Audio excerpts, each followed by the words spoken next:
Welcome in, everybody, to a very special edition of the fatboyz Dynasty podcast, hosted by the Fantasy Holics on the podcast network here, coming at you again live on YouTube, back in action as always. Brant, we're inching closer and closer to doing our Sunday morning lives as the season kicks off. And one of the major things that has to happen before we get to that is happening this week. It's definitely if draft season of our fantasy teams is Christmas, this is Thanksgiving week. Leading up to it, kicking off the holidays right. We've got the NFL draft this week. I know it's going to be a little bit more exceptionally exciting for you as you're going to be there in person again. We're going to try to get some lives up there with you at some point during some of the rounds there, which will be great content as well. But I know you're excited. I'm excited. We get to see where some of our future players will end up, whether it be for our actual NFL teams or some guys that we hope are going to win us some greenbacks in some leagues, and hope, like for some of us, maybe hoping to repeat as champions like you are, Brant. Oh yeah. I'm hoping to repeat, and I don't have many picks in that dynasty league, but I think I traded away to make my team better. Yeah. Excuse me. Yeah, it's definitely going to be a good time this weekend up in Kansas City. Getting to see it live, getting to be in person, getting to be, elbow to elbow with few other football fans there and feel the atmosphere. So yeah, I'm definitely excited. And for my Seahawks, we normally don't get a draft very high in the draft, and this year we have the 5th overall pick. So I'm pretty excited.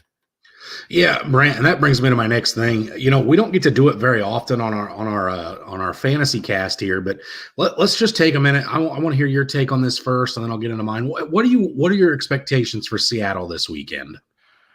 This weekend, I'm hoping it's Jalen Carter. I really am. I'm hoping I would love Will Anderson, but in my mind, I don't think he's going to be there. I don't think there's a whole lot of chance for him to be there. If he's there and we pass on him, I'm going to be extremely upset.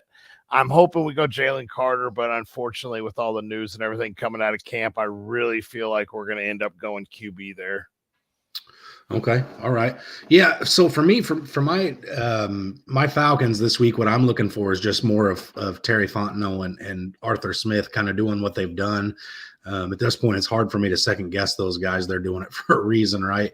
I know you've heard me at work talk to one of our fellow buddies who's a Falcons fan like me, and I've said out loud, even if I don't like the pick, I'm going to quietly shame it to myself because Terry Fontenot has definitely earned the right for me not to second guess him down there in Atlanta. But I'll be honest, if I'd be lying if I said I wasn't open for a little bit of Bijan Robinson coming to Atlanta and being in the Dirty Birds. I know Peter King suggested that in his recent mock here. So I'm hoping he hits the nail on the head. That's what I'm really looking forward to with my Falcons. But nonetheless, I'm definitely excited.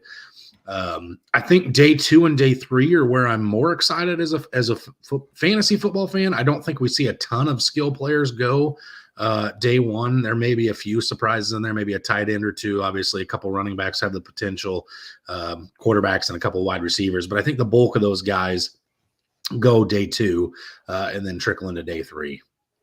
Yeah, definitely. I can't question the front office there in Seattle, especially, giving us a D- grade, leaving the draft last year. Then, when they reevaluated it, we got the best grade in the NFL with what we left the draft with last year. So I don't question them. They find diamonds in the rough in the late rounds. I don't expect us to pick twice on day 1. I will say that. Judging Seattle's history, I don't expect us to use 2 picks. They should probably trade both their first rounders because their first rounds are terrible. Rashad Penny and LJ Collier. Yeah, we just everything after that, Seattle is exceptional, but first round it's like. But when we drafted the top 10, we did pretty good with Cross last year. That's true. Jury's still out. Great rookie year. Trade the 20. We don't do good at the end of the first. We do okay at the beginning. All right. Keep the 5, trade the 20. All right. One last question before I get into this week's episode. What's one thing fantasy football wise that you're looking forward to this weekend, whether it be a certain player, want to know where that player falls, whatever the case may be. What's one thing fantasy relevant you're looking forward to this week that maybe we won't talk about on this show? Fantasy relevant. I want to see where these receivers go. We've seen the fantasy aspect come out, and it's been, receiver take over the last few years. So really, I fantasy wise, I want to know where these receivers are going to go, because it makes a huge difference in the receiver realm. Mhm. Running backs are almost becoming more of a committee everywhere. So these receivers and where they go is the biggest thing that I'll be looking forward to. And I think you hit the nail on the head. I think you see a slew of wide receivers come off in day 2. And I'm super excited to be able to see that and be like, okay, this guy's going here. What else is around him? What's the future hold for this guy when it comes to dynasty? I just want to say that because you're there in person and I'm here in the comfortableness of my couch, my notes from the draft won't have barbecue stains and beer drippings on them. Yours may. So if you want me to copy those for you afterwards, just let me know. I know you can always print them out. I feel like mine will be mine will be more tasty. They will be. So maybe they don't make it home. Maybe they don't make it out of that car ride back. All right. So for me, Brant, the one thing I'm looking forward to is really kind of 2 things, and I'm going to be a little selfish here. But the first one is, as a guy who owns the 102 in a few leagues, I know obviously there's no chance of Bijan Robinson unless he just goes to I can't even imagine what the worst landing spot would be. But if there's a spot that you don't want him at, I got it. The Patriots. I'm still taking Bijan Robinson 101 there. Maybe if he goes to the Jets behind or with Brees Hall, maybe I don't like that. I don't know. Anyway, as a guy who's sitting in the 102, I want these teams to do something for me so my decision's easy between Jahmyr Gibbs and Jackson Smith and Jigba. I want to see one of these teams come out and grab him and it be the perfect landing spot, and the other one go to I don't love that spot, so it's super easy for me to make my decision there. And then the one thing I'm really, really looking forward to, and it's not really a need for me in any of my leagues, I just love the position in this class, is the tight end group. I'm wanting to see where these guys go. I told you I was diving a little deeper into another tight end in this class, Sam Laporta. I've talked about him a little bit on here, but I was diving into him a little bit today, and it's just like, man, this guy could be the 5th, 6th, 7th best tight end in this class, depending on how you rank him. And he's amazing. Like the film just jumps out at you. I mean, it's just one of these things where these guys, I can't wait to see them get landing spots, come in and be relevant in the league. So definitely looking forward to seeing where those tight end guys go this week. So I think both what you and I are getting at here and what we're alluding to and what we're saying and doing here is saying that landing spots matter, right, Brant? So yeah, definitely. What better thing to talk about on the week of the NFL draft other than what our favorite landing spots would be for some of these positional guys? Now, we're not going to necessarily go into the details of, Zach Charbonnet would be great here or Zay Flowers here. It'll just be the positions kind of as a whole, and we'll have some reasons to why we think these fits will be. But Brant, I think I speak for both of us when I say the quarterback doesn't really matter a whole lot. There's kind of a clear cut and defined spots for these quarterbacks to go to. And then there's some others that we know these guys are going to get drafted and we're going to go, yeah, they're probably going to wait for a year or two to develop. That's fine, whatever. But we're going to talk about the positions that we need instant impact for in fantasy. So let's start right at the running back, Brand. If you want to take me through one of your favorite landing spots here. One of my favorite landing spots right now is Detroit. I understand they have Swift and they added Montgomery, but 63% of their rush attempts are gone with Jamal Williams leaving. Swift hasn't played a full season since he came in. It seems like maybe they're done with him. It seems like maybe they're ready to wheel and deal him. And Monty's also had injury history. I expect Detroit to be early players in the game for a running back. Obviously not first round, but I expect them to be an early player. And it's one of my favorite landing spots. They built up both the offense and defensive line. They like to lean on the run a little more. And what was it? 20 plus touchdowns is gone with Jamal Williams being gone. And I know Monty's going to take some of that work, but I really think the Swift show in Detroit may be over. And I think you're about to see them go back to a committee. And I absolutely love that fit. Yeah, Brant. So for the people at home listening that are sitting here going, wait a minute, so you're just going to add another name to it. And I'm kind of among them because I am a little timid when it comes to adding a rookie running back sitting behind potentially Swift and Montgomery. So what name I know I said I wasn't going to necessarily do that, but what name would be a name good enough for you to go, okay, that guy, I think he's going to be a stud there. I'll take him over Swift or Montgomery. Robinson would be one, but obviously I don't think he's going. No, I like Charbonnet there. Great pass catcher out of the backfield, a guy that could really add some potential power running there. Jahmyr Gibbs is another guy. One of my favorite ones is honestly Sean Tucker, big bowling ball out of Syracuse, guy that could really fill in the goal line work. He's just, a big bruising back. So I really think he could fill in that goal line back with Jamal Williams. So yeah, some of those guys are guys that once again, I said it right before, the NFL is going away from that 3 down back. So a lot of, if they add a bruiser back that could take over all 20 touchdowns, 17 plus rushing touchdowns with Jamal Williams left behind, the guy has almost an instant value in my mind because of the injury histories that are in front of him. Okay, fair enough. I also, I was going to skip over it, but I can't. You just had to get your Syracuse Orangeman out there. For those of you who don't know, Brant is the Syracuse Orangeman. I've never seen him and the Orangeman in the same place on a Saturday. So there you go. So for me, Brant, my favorite spot is the Chicago Bears.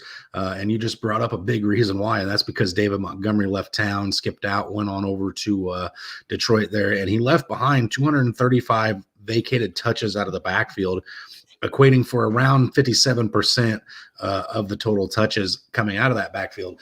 And so for me, I do think Khalil Herbert and Deonta Foreman could have some kind of a role in this backfield, but I think the lion's share is still out. And this team right here, the way the makeup and everything else works, it screams like a pass catching, like multi-purpose back here. Again, not to put some kind of a name to it, but I think if you see a running back that can catch passes out of the backfield pretty well and run between the tackles too, again, there's only a couple in this draft class that strike that for me, but I think that guy could be immensely valuable as a running back in fantasy for years to come. And I think the Chicago Bears running back, or if they add a running back with decent draft capital, I'm talking 4th rounder earlier, this is a spot where I could see this guy moving up into the top 3 or 4 spots in a single quarterback dynasty draft. Again, that's excluding the big name of Bijan at the class. So the Chicago Bears is one of my favorite landing spots at this point. Yeah, the Chicago Bears are also by far one of my favorite landing spots too. It's like you said, they don't have much draft capital invested. I think it's Khalil Herbert. Then they added Travis Homer in the offseason, which I'm a Homer guy. I would love to see him succeed, but he's definitely not a 3 down horse. He's really not. He's a great special team addition for them, returning and everything else. But yeah, they really don't have a whole lot on their roster, so definitely could be a very good landing spot for any running back. Another spot that I really like that I think I may have accidentally skipped over when we were talking teams is Denver. Javonte Williams coming off a huge knee injury that could end up having him sitting most of next year as well, or taking an entire year to redevelop. They have 63% of all their rushing attempts, and I think it was 69% of their rushing yards are all vacated. And I know they added Samaje Perine, and Samaje did look good at times in Cincinnati, but I don't know if Samaje is really the answer. Samaje looked great sitting behind Mixon or playing in lieu of Mixon, but we've yet to see Samaje take an entire season workload. He's a little older. And like I said, Javonte Williams scares the dog crap out of me. He, got injured his first year, injured his second year. So Denver is one of my favorite spots. They have one of the top, I think it was top 10 is where their O-line was ranked at the end of last year. They came out, Latavius Murray actually had some fantasy relevant games nearing the end of last year. So Denver is one of my favorite spots as well. For a back that could end up with a 3 down workload. It'll probably be more like a 2 down. They'll probably leave P. Ryan back there, but it could easily make him a 3 down workhorse right out of the gate, depending on how that training camp spills. Yeah, and I don't know if you mentioned this or not, Brent, but the biggest thing for Denver that they've got going for me to be a running or be a fan of a running back that falls there is Sean Payton. Mhm. Just having a potential guy come in and have an Alvin Kamara type workload for them. I know, that was kind of like the thought everybody had for Javante coming out, but it just hasn't worked out for him there. Not to say that the jury's out on him completely or whatever have you, but it did sound like that ligament damage was pretty bad under that knee. So if they add some young guy that's again draft capital, it's got to be a decent investment for you to be super concerned as a Javante owner. Mhm. But if they draft a 6th-round guy, I'm sure I'm exceptionally worried about that at that I'm point. not I'm not running to the podium to pull him with my number 102 pick Yeah, there, or yeah, your number 102. yeah. You're not going up to the podium, period, with my 102. But anyway, so I do think my favorite landing spot right now, Brant, is well, it's probably a tie because Chicago's up there just because I think Chicago's offense is going to be exciting next year. But number one is definitely the Philadelphia Eagles. 67% of total touches are gone. With Miles Sanders skipping out, leaving town, which is again 279 total touches out of that backfield. That right there is enough to put a running back into a high end RB2, low end RB1 numbers. And again, this is an offense that's going to be in the red zone plenty. This is an offense that's going to have so many different dynamic weapons on the field that if the running back's getting 279 touches for them, they're probably going to be somewhere in the top 10, I would imagine, in fantasy finishes, especially with the news coming out today that supposedly now the Philadelphia Eagles are super enamored with Jackson Smith and Jigba, which I absolutely hate that landing spot for him. But again, you get a running back in the 3rd round to pair with that, and you're talking 3 electric wide receivers, a darn good tight end, a mobile quarterback, and then a running back there too that's going to get touches on that offense. Again, Brant, just for those reasons alone, I think Philadelphia is one of those teams that if Jahmyr Gibbs is a name that comes to mind here. If Jahmyr Gibbs goes to Philly, it'd be really hard pressed for me to pull Jackson Smith and Jigba in front of him unless Jackson Smith and Jigba went to one particular team that I'm going to talk about when we get into the wide receivers. Yeah, I think Philly is by far probably one of the best spots. Let's look. You got Rashad Penny. So you might get 4 or 5 good games out of him, and that's it. So, yeah, we saw how many, what was it? At least 53% of their rushing attempts was gone with the loss of Sanders. I know Gainwell and Scott are both still there under contract, but Gainwell hasn't done much with the opportunities he did have. Scott does Scott things. He shows up for one whole game and then spills a few carries at the end of the game when they're up by 15 points. Standalone value. Yeah, for 1 or 2 games. But yeah, Philly is one of my favorite landing spots. So I'm going to go to my last one here, and that's honestly, it's going to sound crazy. It's Buffalo Bills. They added Damian Harris. I get that, but Damian Harris has been in a committee his entire career there in New England. We haven't seen him, hold up to a whole workload. And the Bills are right there. They're right on the cusp of a Super Bowl contention. They're right there.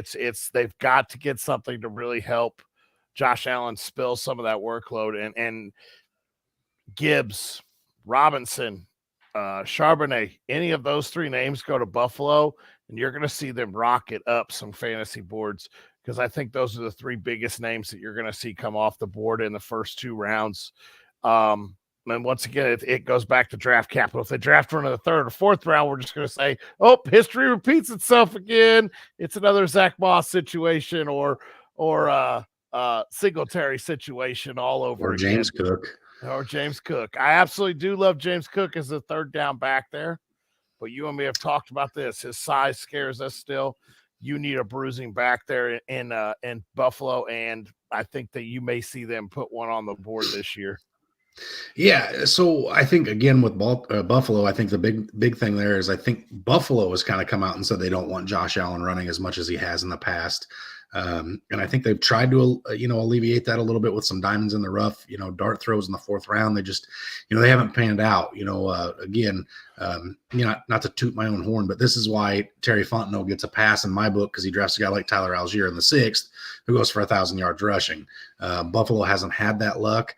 Maybe they say screw it all this year. We're getting Bijan Robinson. There ain't going to be no more what ifs in our backfield. I find that very unlikely.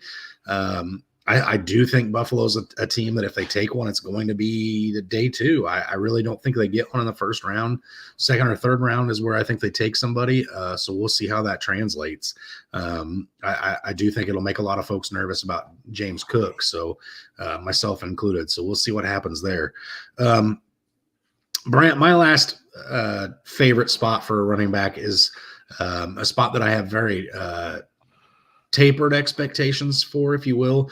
But just because there is so much vacated touches out of this backfield and the way the team kind of progressed last year, that's the Tampa Bay Buccaneers with 57.7% of their total touches out of the backfield gone by way of Leonard Fournette. They have 272 available touches. I do think the odds-on favorite for this role is obviously Rachaad White. He had some really good games last year, but I think Tampa showed you all year last year that they wanted kind of a two-headed backfield there. We saw Fournette and White get plenty of carries in the same games. And now you have no more, greatest of all time quarterback under center there. You have either Baker Mayfield or Kyle Trask under center. So I do think the run game will be more of an emphasis for Tampa Bay this year.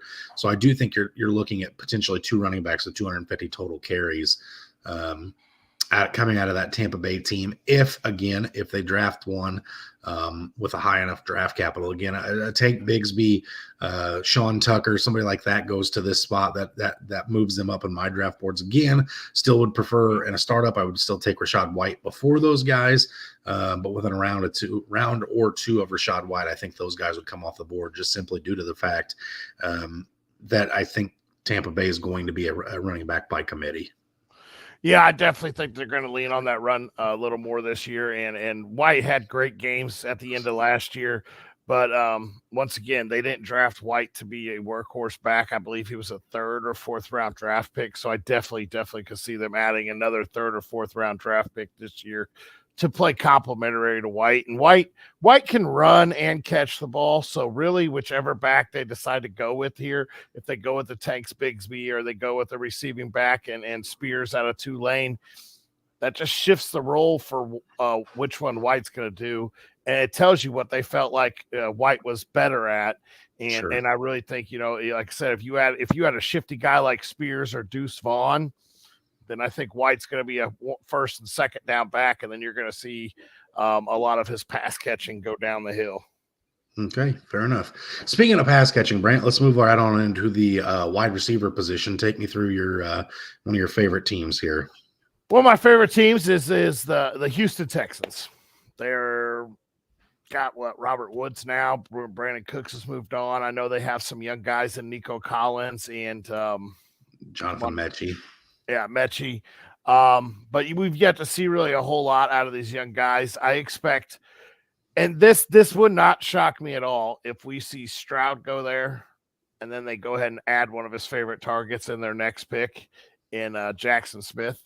I expect them to really add a number one true target hog in this draft, and I think that was one of the reasons they brought Robert Woods down there is to help coach along a young wide receiver.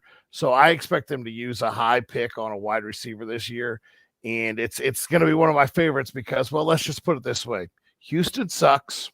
They're going to play from behind quite a bit. Well, what happens? Garbage time. And we all love garbage time in fantasy football.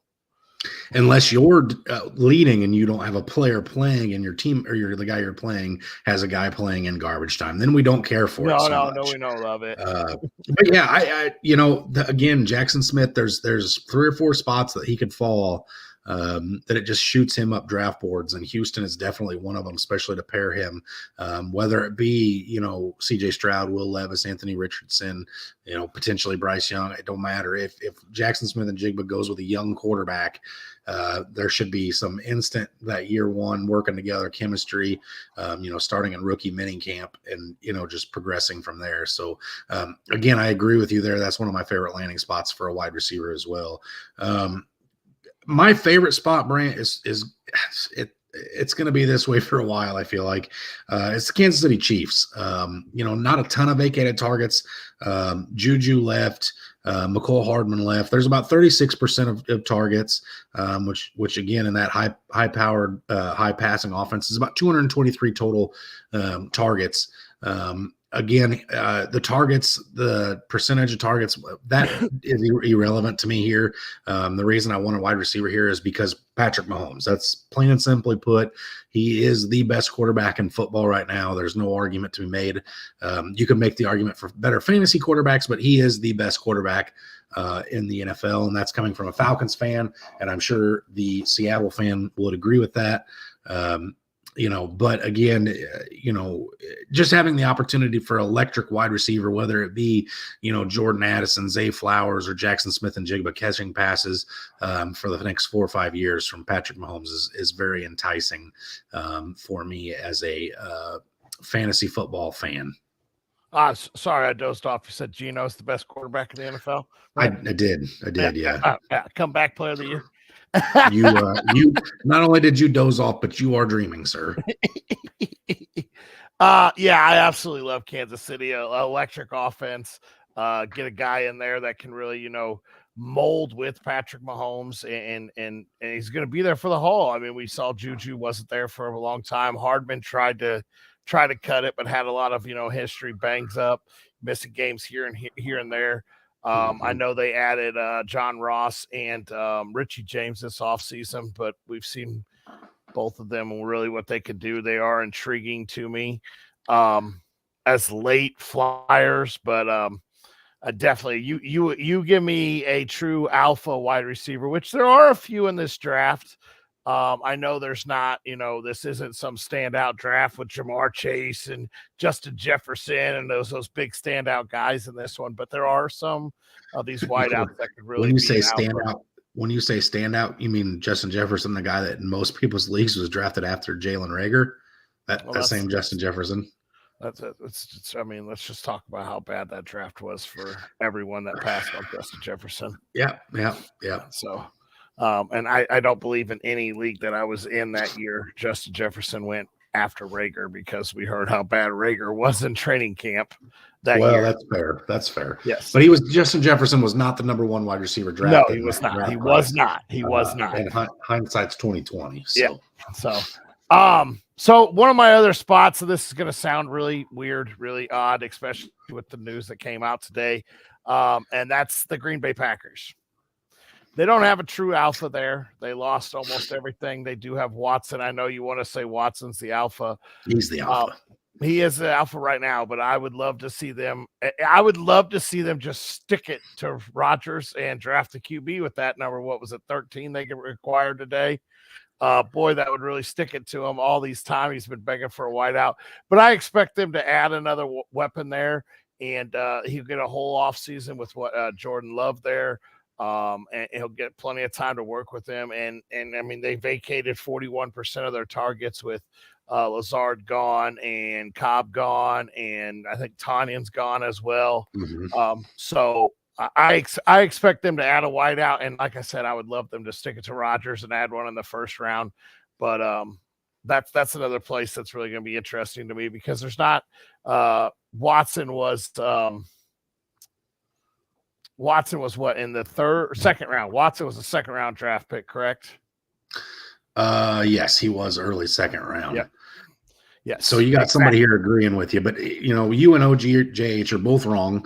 Watson was amazing. Rodgers overthrew him on one play. That was totally Rodgers' fault. First play of the season. Other than that, Watson was just a superstar in the making. I believe you're going to stand on that hill the same way I'm standing on a wide receiver hill that I'm going to shoot myself in the foot for. Are we really going to put Watson and Rashad Bateman in the same hill? I don't think those guys belong in the same conversation. Let's not do that to Christian Watson. Let's not do that.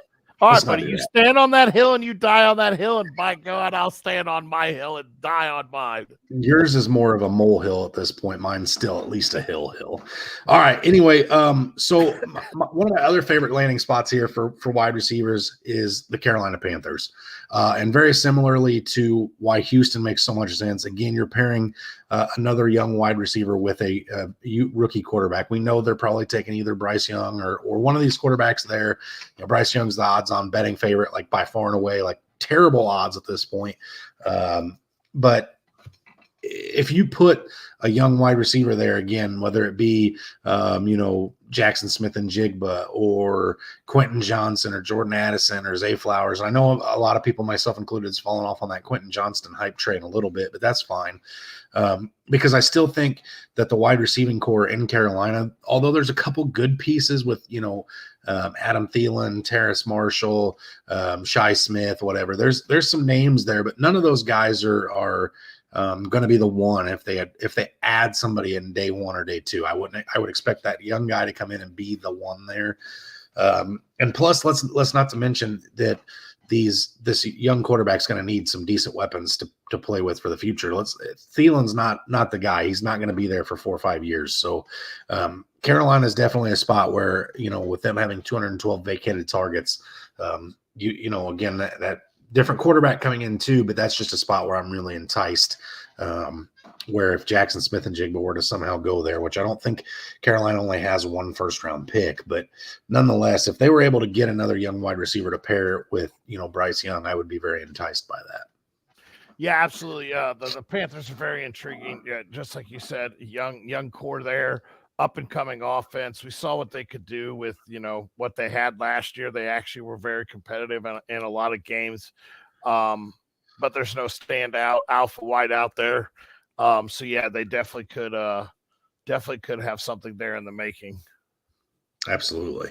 All right, Brent, walk us through your last favorite wide receiving spot here. Last favorite wide receiver spot. It's this quarterback's got to figure out what he's doing before I really enjoy this spot, but it's Baltimore. Baltimore they gave up 35% of their targets vacated this offseason. I know they added OBJ, but what does OBJ really have left in the tank? Bateman has been hurt his first 2 years. It's Mark Andrews, and most teams showed last year, if you blanket Andrews, what can they do? They run the ball, and that's all they can do. OBJ is stepping in. I know he's a year removed from his ACL tear, but what does he really have left in the tank? Bateman, how's he going to come back? I feel like Baltimore has to add something else to that wide receiver core, and I think there's very, very good names in this. I think it's going to have to be a really good slot wide out. I think you have two outside guys there. I think a slot wide out would make sense for them to help fill that void that they're missing. So I think I like Baltimore's landing spot. I still am not a fan of the guy throwing the ball there, but they got to move the ball some way. And I think that wide receiver could be valuable. Yeah. So obviously, I agree. OG. We've been here. Let me put it on the screen. That way everybody can see what you agree with. I love OBJ, not for that kind of cash. I do think OBJ is going to be very relevant in Baltimore, or as irrelevant as somebody can be catching passes from Lamar. Brant, you and I have never been huge advocates of Lamar Jackson's passing ability. I don't see any reason for me to come off that thought process at this point. I don't love Baltimore's landing spot. Let's be honest, it's Mark Andrews, and it's always going to be Mark Andrews as long as Lamar's in town. I just can't get on board with that. I know you're have that weird obsession with Rashad Bateman, and maybe you're just clinging to the idea that Baltimore's some wonderful landing spot. I just can't get on board with you there, just because I do still think that OBJ has some value. I do still think Rashad Bateman has value, but I think always going to be Mark Andrews. And if you add another guy to that, it's just one more mouth to feed that's just going to pull targets away from the other two and himself. So I don't love it as much as you do. I can understand the allure. I can't get on board. But speaking of bad quarterback play and not really being on board, let me talk to you about my last team where I kind of still like the landing spot here, and that's the Tennessee Titans. 199 vacated targets. Whether it be Austin Hooper, Robert Woods leaving. But here's the problem, Brant, is it going to be Ryan Tannehill throwing the ball? I know there's been talks that they may cut him. They may go on to Malik Willis. Malik Willis was terrible last year. So I don't necessarily love this landing spot. And as even moving further past that, once you get past the bad quarterback play, the run first offense, it's the problem that Treylon Burks is going to be the one there. But the fact that there are that many vacated targets mean that there's a chance for somebody to be fantasy relevant if they slide into this. I just don't know how I'd feel if it was one of those big name guys. If Jordan Addison ends up in Tennessee, I don't know if I like him more or if I like him less moving forward. But again, the vacated targets is enough in its own right to be worthy of being brought up. Let's ask this: Malik Willis throwing the ball or Lamar Jackson throwing the ball? Which wide receiver would you rather have? Can I have the kicker on either of those teams instead, please? I mean, honestly, Lamar, but it's not. I'm not enthused about it. For anybody watching who doesn't understand this, Brant and I have been doing this podcasting thing for about 4 years now, and for 4 years, it's unwavered the distaste that we both have for Lamar. I think he's a very fun quarterback, very fun to watch, very fun Great for fantasy quarterback. If you own him, right? But it sucks if you own anybody else on that roster not named Mark Andrews. Just point blank period. The hate for Lamar is I am not a Baltimore fan. It's not hate. I'm not a Baltimore fan, but I was a Rashard Bateman lover prior to that draft. And I may or may not have cried for that man when he got drafted to Baltimore. Yeah, I think you and I have both had cried in my pillow like a little girl. We've both had several conversations about how much you wanted it to Trace McSorley, or anybody else take over that quarterback position for Rashad Bateman's mindset. But, hey, here we are. You thought maybe there was a light at the end of the tunnel this year, but everybody in the NFL said, no, thanks, Lamar, you stay right there. Yeah. So you got to deal with it for at least another season there, bud. So, all right, Brant, let's move right on into the tight end position. I know you didn't have a whole lot for this year, but I'm going to kick us off with my favorite tight end spot, and that's the Las Vegas Raiders.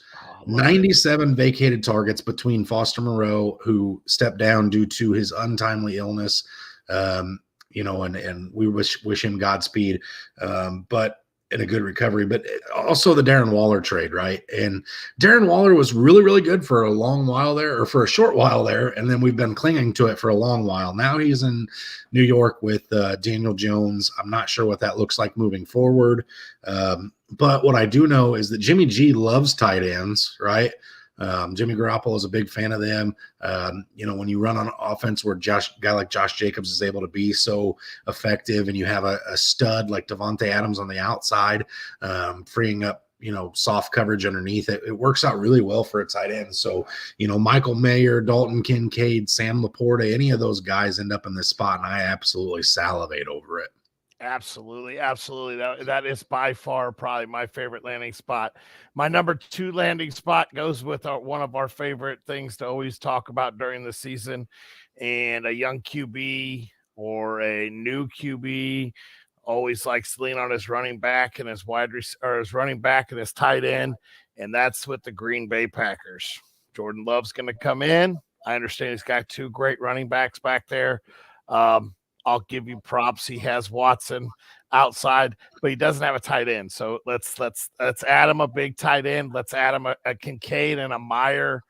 And I would absolutely love that landing spot. Washington's another guy I like out there. But yeah, Green Bay is I'm pretty sure all their tight ends are gone in this free agency. And so absolutely, I would love a tight end to go to Green Bay. Yeah, Brent, Green Bay is also definitely one of my favorites, just because like you hit the nail on the head. You got a guy like Jordan Love who's coming in. Now, granted, he's not necessarily a rookie, but we haven't seen a whole lot of him because he's been sitting behind Aaron Rodgers. But, 74 vacated targets to the tight end position in Green Bay definitely screams that there's going to be somebody come in and become relevant there. And again, you put one of these guys like Darnell Washington would just be so much fun in this offense, right? Because he's a freak athlete. We saw that at the combine, and you get him and catching passes from Jordan Love 7 yards off the line of scrimmage and just letting him run people over, make people miss. With his freakish athleticism, his speed, his strength, all that stuff. I mean, that would just be so much fun, right? And plus, let's be honest, I think a lot of us are thinking Jordan Love's going to be okay. I think he looked good when he came in relief of Aaron Rodgers last year. I've seen enough of Jordan Love to say I think he makes players around him, okay too. I'm not going to say he makes them better. We haven't seen that much of him yet, but I definitely think a tight end gets drafted to Green Bay and they'd be relevant. And like you said, come on, Green Bay. Let's rub the Jets' nose or Rodgers' nose in it. Let's draft a wide receiver and a tight end in this draft. Just not a wide receiver better than Christian Watson because it's not possible. My last favorite tight end destination here that I've got is one that we've talked about a couple other times already on this show, but it's the Houston Texans. Again, 87 vacated targets in Houston for the tight end position. You're going to have a young quarterback under center potentially. It sounds like they're going to draft one. I don't know. It was like all at once. It went from being a quarterback to like, oh, now they're considering a defensive player. I don't see how that's possible. I guess the rumor is DeMarco Ryan wants to have his own Bosa, but there's no Bosa brothers in the draft. I looked it up. I Googled it. It doesn't happen. It's not there. So I don't know what DeMarco Ryan's looking for. Take your stud quarterback, move on. But so I do think if you draft the tight end here in Houston, I do think again you're pairing one of these guys with a young quarterback. And Brant, I'm thinking if Dalton Kincaid or Michael Mayer, one of those guys ends up in either of the Vegas Raiders, the Houston Texans, or the Green Bay Packers, we're talking about those guys as first round draft picks in the rookie drafts upcoming. And I know we'll have that discussion a couple weeks after the draft. I know next Monday you and I are going to come back and hit the people with a draft recap show. I know Thursday night, myself, along with Josh Rodriguez, who produces our in-season cast, is going to be live here, trying to get you on for some bits and pieces. If we can sneak you away from your barbecue and brewskis there while you're at the draft. You ain't gotta sneak me away. I have no problem eating on air. These guys know we're fat. That's true. You're right. They do know we're fat. I'm just not sure that we want to see you with barbecue dripping off your whiskers. So that's probably true. I'd clean them up. I know it is.